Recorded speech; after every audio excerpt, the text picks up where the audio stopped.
Many cells use flagella for moving around. These Chlamydomonas swim very fast using their two flagella. At higher magnification, the two flagella become visible when a cell is embedded in mucilage, slowing their activity right down. Like many algae, Chlamydomonas has an eye spot which responds to light and affects the way the flagella beat, steering the cell toward or away from it. Many protists have flagella of different length and function.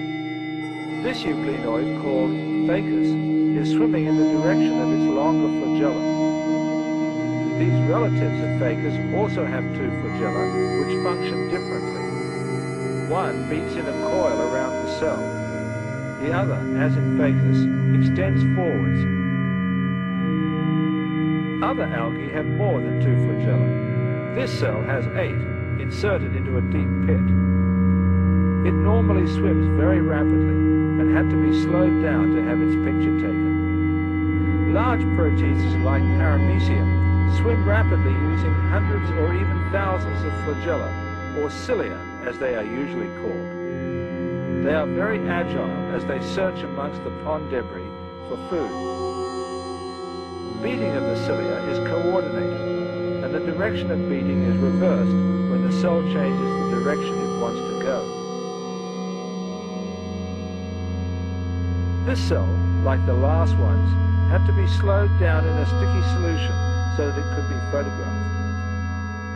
Many protists also use their cilia to create currents for feeding, carrying nearby organisms close enough to be eaten. These algae are too big for this protist, but show the currents clearly.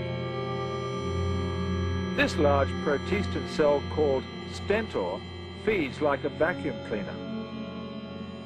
A circular array of cilia around the flattened end of the cell sucks nearby organisms into a conical mouth where it can check out what it has captured.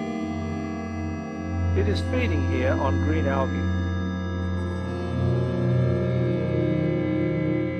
Notice that it is quite selective about what it eats, swallowing some of the captured cells and rejecting others.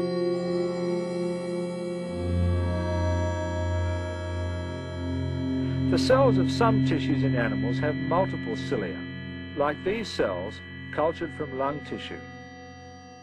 The activity of the cilia is coordinated so that liquid or mucilage can be moved long distances over the surface of the tissue.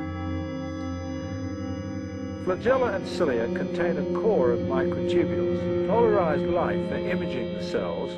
The microtubules show up as a dark or light fiber inside each ciliate.